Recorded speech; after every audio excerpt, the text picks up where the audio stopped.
Hello friends, स्वागत है आप सभी का आदित्य क्लासेस में। तो जैसा कि हम लोग जीरो टू हीरो बैच पढ़ रहे थे, उसमें मैंने आपको एवरेज कंप्लीट पढ़ा दिया है।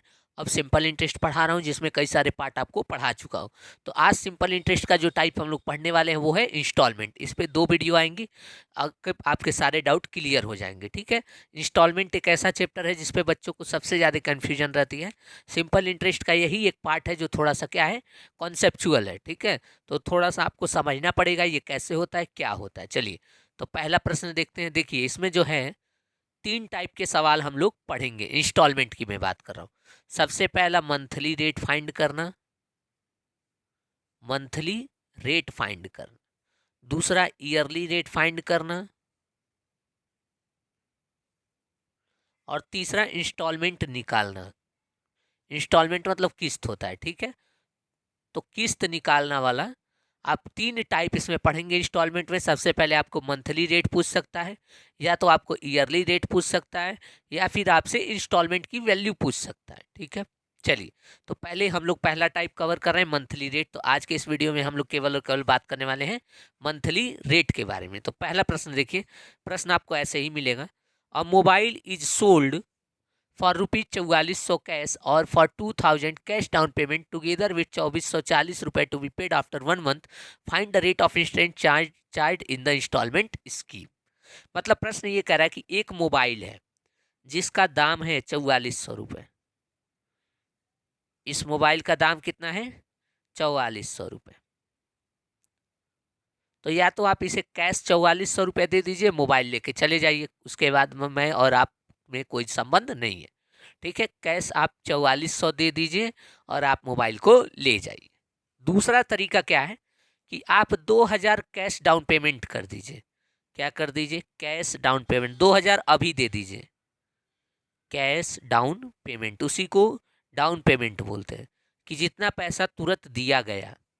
तो कितना दिया गया? 2000 रुपये। ठीक है। 2000 आप कैश डाउन पेमेंट कर दीजिए। बाकी देना कितना है? 4400। दे कितना रहे हो? 2000। तो बाकी बचा पैसा जो है 2400 रुपये, ये आप बैंक से लोन ले लीजिए। क्या करिए? 2400 रुपये बैंक से लोन ले लीजिए। और इस 2400 को आप 1 महीने बाद हमको देंगे कितना? 2440 रुपये दे करके सारी किस्त खत्म। ठीक है। देना कितना है? 2440 रुपये। लोन कितने का है? 2400 रुपये का है। लोन कितने का है? 2400 रुपये का। देना कितना है आपको? 2440 रुपये। बोलिए, यहाँ तक कोई दिक्कत? कोई दिक्कत नहीं। अब कहेंगे सर जी, यदि हमारा प्रिंसिपल जितना लोन लिया उसी को प्रिंसिपल बोलते हैं, 2400 रुपये है, और हम जो अमाउंट चुका रहे हैं वो 2440 रुपये है, तो क्या आप ये कहना चाहते हैं कि जो हम ब्याज देंगे वो 40 रुपये होगा? बात समझिएगा। क्या आप ये कहना चाह रहे हैं कि हमारा 40 रुपया क्या लगा है, जो फालतू है वही ब्याज है? हाँ, बिल्कुल सही। यदि 2400 आपको देने थे और आपने दिए 2440 रुपये, तब जाके आपका बकाया अकाउंट क्लियर हुआ। तो 40 रुपये आपने जो अधिक दिया है वो क्या है? ब्याज है। कितने देर का? 1 महीने का ब्याज है। कोई दिक्कत? कोई दिक्कत नहीं। तो आपसे रेट पूछा है। आपसे क्या पूछा है? रेट पूछा है। तो आप कहेंगे सर जी, 2400 रुपये पर 8% की रेट से 1 महीने में लगने वाला ब्याज 100 इंटू यहाँ 12 से मल्टीप्लाई करेंगे, बराबर 40 रुपये। अब ध्यान से 2 बातें पहले समझ लीजिए। पहला बात नंबर 1, P into r into t upon 100 क्या आता है? ब्याज आता है। ये बहुत ही बेसिक फार्मूला है, सबको पता होगा। P into r into t बराबर क्या आता है?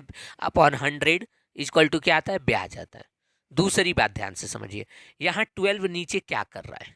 यहाँ नीचे सर जी आपने 12 क्यों लिखा है, इस पे मैं आपको बता दे रहा हूँ। क्योंकि जो टाइम पीरियड है वो मंथ में है। टाइम पीरियड क्या है? 1 महीने बाद देने हैं, तो मंथ में 1 साल तो बोला नहीं, 1 महीना बोला है। तो 1 महीना को 1/12 लिखते हैं। तो 1 ऊपर आ गया, 12 नीचे आ गया। तो जब भी आपको 2 महीना, 3 महीना, 4 महीना जो भी दे, तो महीना ऊपर लिखेंगे और नीचे 12 से डिवाइड कर देंगे, बस। नीचे 12 से नीचे डिनोमिनेटर में मल्टीप्लाई कर देंगे, हो जाएगा।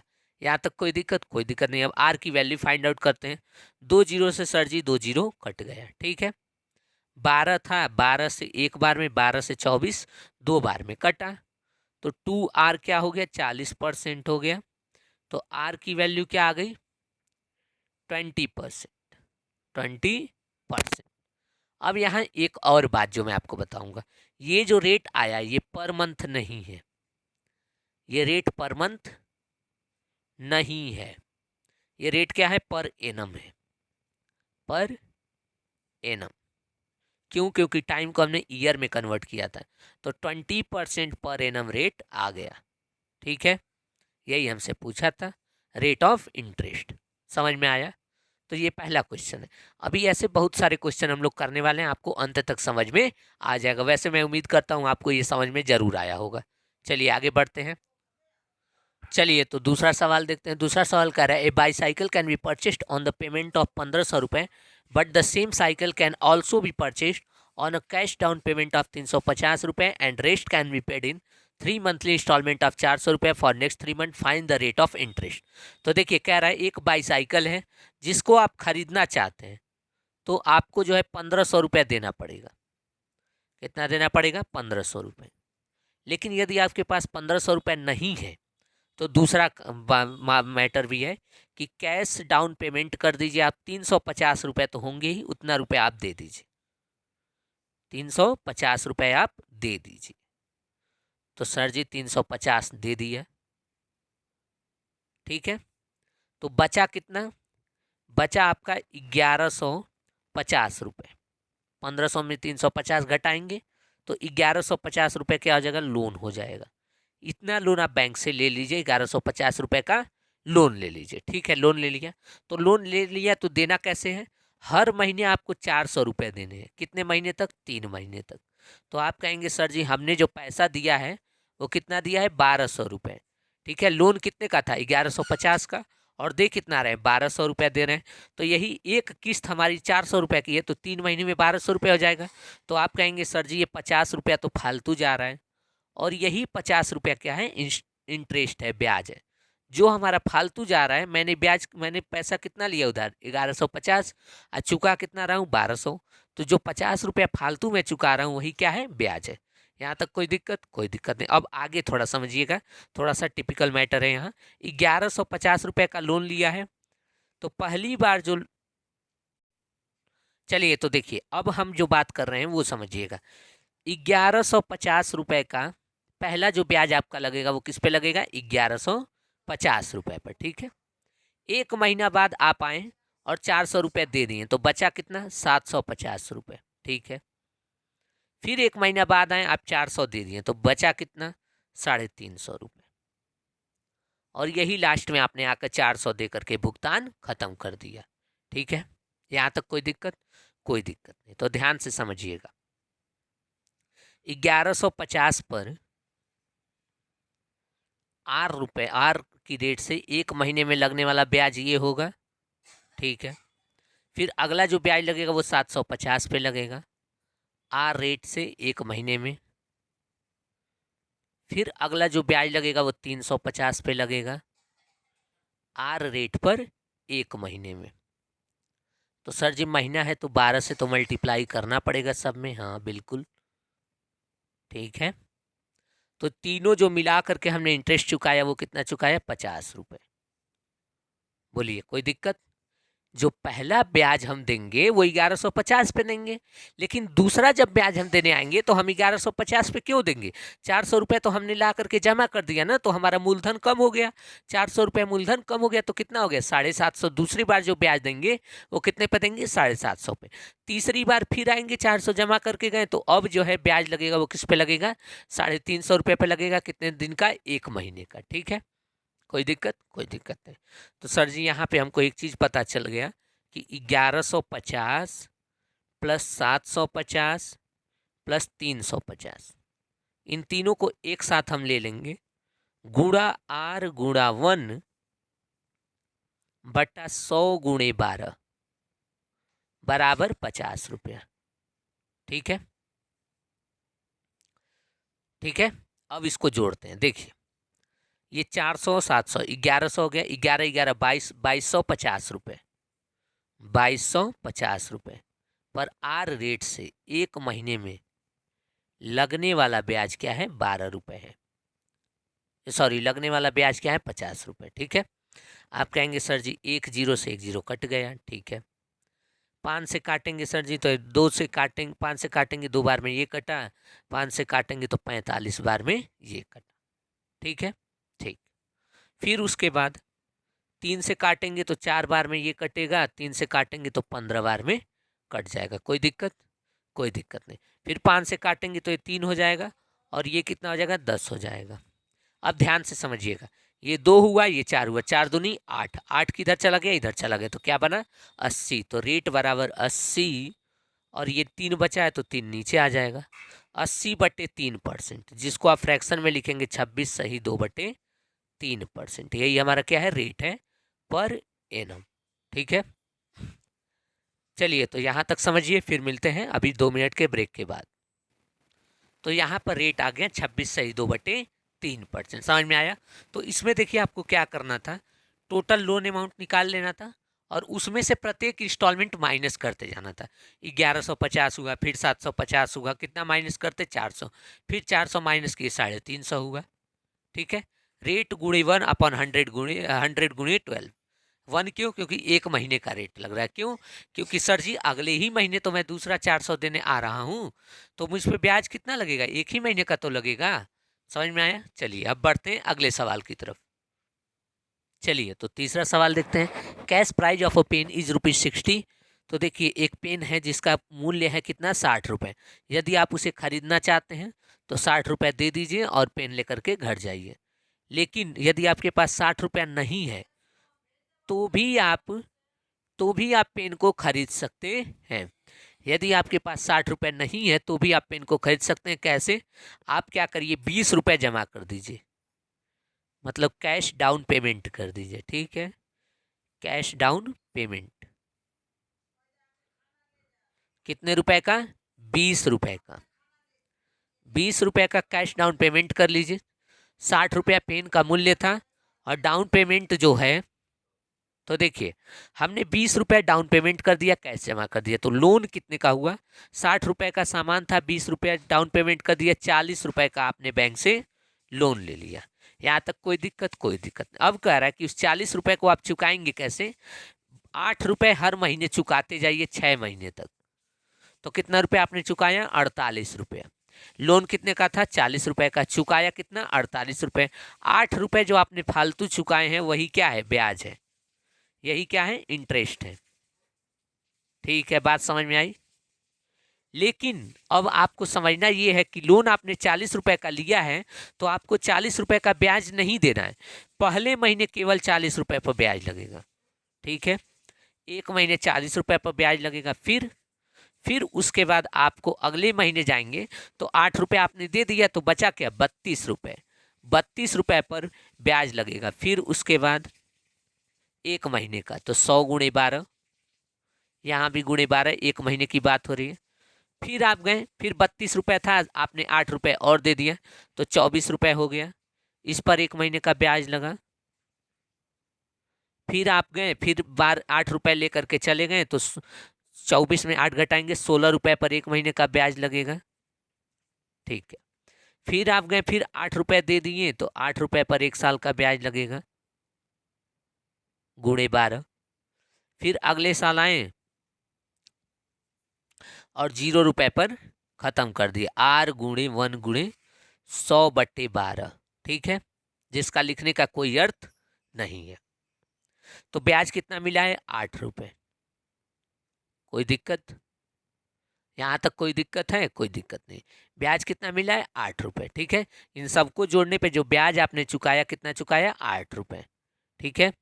चलिए अब बात करते हैं। सर जी R×1 R×1 R×1 R×1 R×n upon 100 × 12 100 × 12 100 × 12 100 × 12 100 × 12, ये कॉमन है तो R×1 को कॉमन ले लिए, अपॉन 100 × 12 को कॉमन ले लिया, ठीक है। तो बचा क्या? ऊपर बचा 40 + 32 + 24 + 16 + 8 + 0 बराबर 8 रुपये का ब्याज, ठीक है। कोई दिक्कत? कोई दिक्कत नहीं। अब इसको जोड़ेंगे तो ध्यान से देखिए, ये हो जाएगा 16 और 8 24, 24 24 48, 48 और 32 80, 80 और 40 120। तो 120 गुणे R गुणे 1 अपॉन 100 गुणे 12 बराबर 8 रुपये। ठीक है यहाँ तक? बोलिए। तो सर जी 1 0 से 1 0 कटा, 12 से पूरा 12 कट गया। तो जो रेट आया 8 गुणे 10, 8 गुणे 10 यानी क्या आया 80%। ये क्या है? पर एनम है, पर एनम। ठीक है, समझ में आया? तो ये सवाल आप लोग वीडियो को पॉज करके एक बार दोबारा खुद से बनाने का कोशिश करिए और आपसे बनेगा, इसका मुझे पूरा विश्वास है। ठीक है, तो तीसरा सवाल समझ में आया। चलिए बढ़ते हैं अगले सवाल की तरफ। देखिए, तो अगला सवाल रहा, the cash price of a pen is 10 rupees but it can also be purchased on 11 equal instalment of ₹1 cash, find the rate of SI। मतलब कह रहा है एक पेन का मूल्य है 10 रुपये, कॉस्ट प्राइस कितना है? 10 रुपये, लेकिन आपके पास 10 रुपये है नहीं। 10 रुपये नहीं है तो क्या करेंगे आप? क्या करिए, पेन को लेते जाइए और प्रति महीने 1 रुपया जमा करिएगा। कितने महीने तक? 11 महीने तक। तो टोटल आप कितना जमा करेंगे? 11 रुपये। ठीक है, पेन कितने का था? 10 रुपये का। आपने कितना दिया? 11 रुपये। तो 1 रुपया फालतू दिया, वही 1 रुपया क्या लग गया है? उतने दिन का ब्याज लगा है। वही 1 रुपया क्या लगा है? ब्याज लगा है। ठीक है, यहाँ तक कोई दिक्कत? कोई दिक्कत नहीं। अब ध्यान से समझिएगा, पहले जो ब्याज लगेगा वो 10 रुपये पे लगेगा, फिर एक आपने दे दिया तो 9 पे लगेगा, फिर एक आपने दे दिया 8 पे लगेगा, फिर एक दे दिया 7 पे लगेगा, फिर 6 पे, फिर 5 पे, फिर 4 पे, फिर 3 पे, फिर 2 पे, फिर 1 पे, फिर 0 पे। ठीक है, ऐसे आपने 11 किस्तें चुका दी। गुणे रेट अपॉन 1 मंथ का इंस्टॉलमेंट है तो 1 से मल्टीप्लाई, डिवाइड बाई 100 गुणा 12। बोलिए, और यहाँ ब्याज कितना दिया आपने? 1 रुपये का। ठीक है यहाँ तक? अब सुनिए, अब इसको जोड़ेंगे। ठीक है, तो ये क्या है? Sum of first 10 natural number. Sum of first 10 natural number, जिसका फार्मूला होता है n into n plus 1 divide by 2। तो नंबर ऑफ टर्म कितना है? 10। तो 10 गुणे 11 बट्टे 2। 2 से 10 को काटेंगे 5 बार में, सम कितना आ जाएगा? 55। तो यहाँ से यहाँ तक जोड़ने में जो वैल्यू आएगी वो 55 आएगी, तो 55 लिख दिया। गुणा R गुणा 1 अपॉन 100 गुणा 12 बराबर 1। ठीक है यहाँ तक? सर जी 5 से काटा 11 बार में गया, 5 से इसको काटा 20 बार में गया, अब नहीं कटेगा। तो रेट बराबर आ गया 240 बट्टा 11%।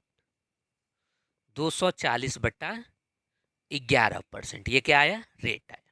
यही हमसे पूछा था, ये क्या है? पर एनम है। समझ में आया?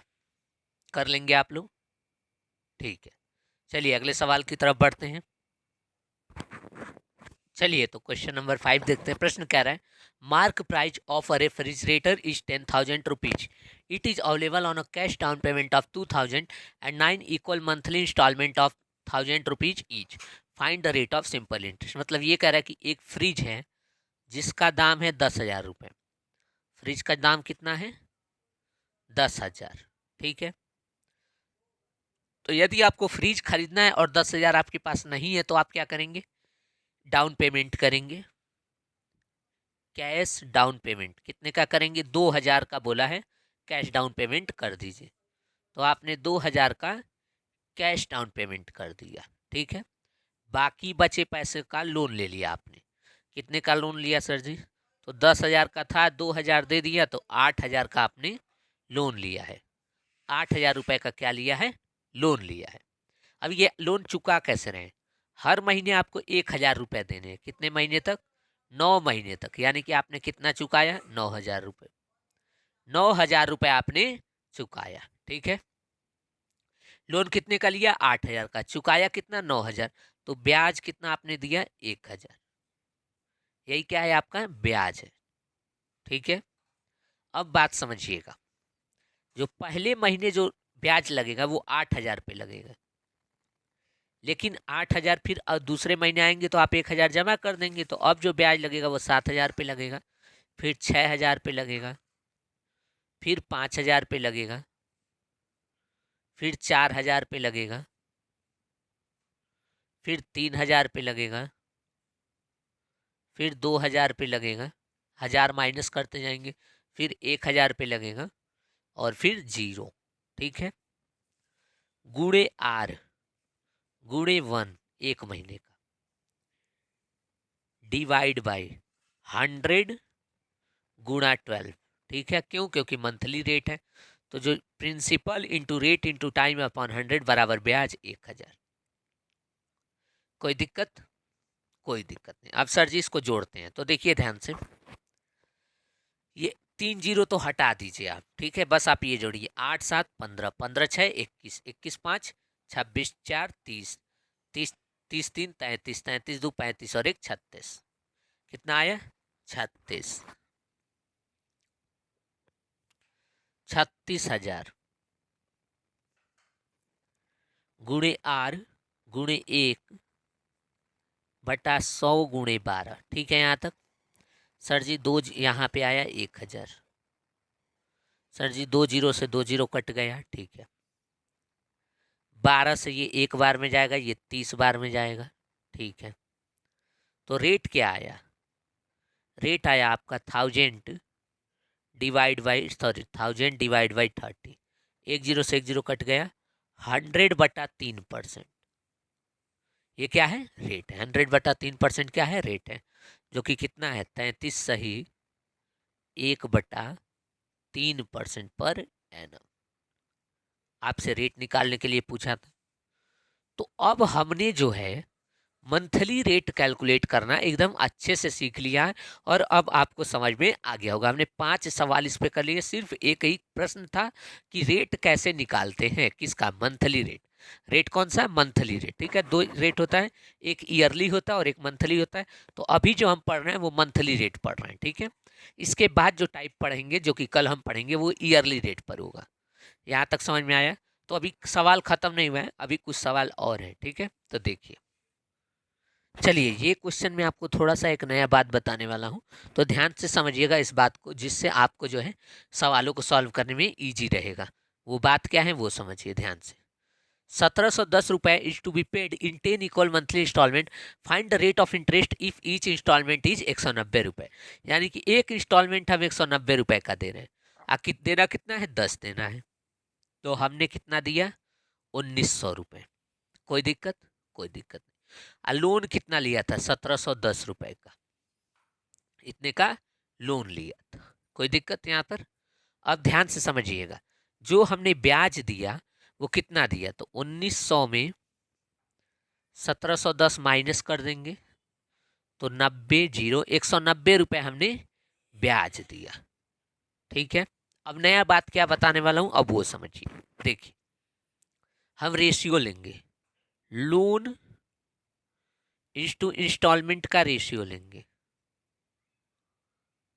इंस्टॉलमेंट का क्या लेंगे? रेशियो लेंगे। कैलकुलेशन के लिए ये इजी रहता है। मतलब क्या कहना चाह रहे हैं सर जी? लोन आपने कितने का लिया है? तो 1,710 का लिया है, तो यहाँ लिख दीजिए 1,710। और एक इंस्टॉलमेंट आप चुका कितने की रहे? 190 की। दोनों का रेशियो ले लीजिए, ये एक जीरो से एक जीरो कट जाएगा। अब ये देखिए, 19 से ये एक बार में कटेगा, 19 से 9 बार में कटेगा, तो रेशियो का आया 9:1। 9:1। अब दूसरी बात ध्यान रखिएगा, बहुत ही प्यार से सुनिएगा और समझिएगा, मैं आपको दोबारा बता रहा हूँ। दोनों का तो रेशियो ले लेंगे, लेकिन एक बात और, इसको 190 बनाने के लिए मल्टीप्लाई किससे करना पड़ेगा? 190 से। तो ये ध्यान में रखिएगा कि आपको 190 से मल्टीप्लाई करना है। क्यों? क्योंकि 190 से आपने सिंप्लीफाई किया, 190 से 9 बार में, 190 से एक बार में, तो मल्टीप्लाई भी किससे करना पड़ेगा? 190 से। अब आगे समझिए, आपको समझना है कि 9 रुपये ही लोन लिया गया है और हर बार 1 रुपये चुकाया जा रहा है। तो 9 + 8 + 7 + 6 + 5 + 4 + 3 + 2 + 1 + 0 इंटू रेट आर की इंटू मंथली इंस्टॉलमेंट है 1 है, अपॉन 100 गुणा 12 बराबर 190। ठीक है। ये 190 कौन सा है? ब्याज वाला 190, ठीक है। इंस्टॉलमेंट वाला 190 नहीं है ये ब्याज वाला 190 है। 190 आया कैसे? 1900 रुपये दे रहे थे, 1710 देने थे, तो 190 रुपये फालतू दिए, यही क्या है? ब्याज है। यहाँ तक कोई दिक्कत? कोई दिक्कत नहीं। अब यहाँ सर जी एक बहुत बड़ी गड़बड़ी हमने की है, और गड़बड़ी क्या की है कि इसको जो है 190 से मल्टीप्लाई करना पड़ेगा। ये क्यों? क्योंकि आपने यहाँ पे 190 से सिंप्लीफाई किया था, तो आपको यहाँ पे 190 से मल्टीप्लाई करना पड़ेगा, ठीक है। ये ऐसा इसलिए क्योंकि ये जोड़ना हमारे लिए आसान पड़ जाएगा। अब 1 से लेकर 9 तक के नेचुरल नंबर है, उसको जोड़ेंगे तो n into n plus 1 divide by 2, n कितना है? 9, तो 9 गुणे 10 बटा 2, 2 से 5 बार में गया, सम कितना आएगा? 45 आ गया। बाकी उस तरह जोड़ते तो हमें ज़्यादा समय लगता है, तो 45 गुणा 190 गुणा r गुणा 1 डिवाइड बाई 100 मल्टीप्लाई बाई 12 बराबर 190। अब इस 190 से ये 190 कट गया, ठीक है। आगे देखिए, 5 से काटेंगे 9 बार में, 5 से काटेंगे 20 बार में, 3 से काटेंगे 3 बार में, 3 से काटेंगे 4 बार में, तो रेट आ गया 80/3%, 80/3% पर एनम। फ्रैक्शन में लिखना चाहें तो 26 सही 2/3% पर एन। तो यहाँ हमने नई बात जो सीखी वो मैं आपको एकदम अच्छे से दोबारा समझा रहा हूँ, ध्यान से समझिएगा। नई बात हमने ये सीखी कि सवालों में कैलकुलेशन को अवॉइड करने के लिए हम क्या करेंगे? लोन और इंस्टॉलमेंट का रेशियो ले लेंगे। लोन और इंस्टॉलमेंट का रेशियो ले लेंगे, पहली बात तो ये। लेकिन यही दूसरी बात भी ये भी है कि जिस संख्या से हमने सिंप्लीफाई किया है उसी संख्या को प्रिंसिपल में मल्टीप्लाई कर देना है। जिस संख्या से हमने किससे सिंप्लीफाई किया? 190 से, तो हमने मल्टीप्लाई भी किससे किया? 190 से। अब ये 190 कौन सा है? वो है हमारा ब्याज वाला 190 है। ये सिंप्लीफाई वाला 190 यहाँ है और ब्याज वाला 190 यहाँ है, ठीक है। तो यहाँ से रेट हमारा निकल के आ गया। समझ में आया? चलिए, तो यहाँ तक की सवाल को यही रहने देते हैं। मिलते हैं नेक्स्ट पार्ट में अगले टाइप के सवालों के साथ।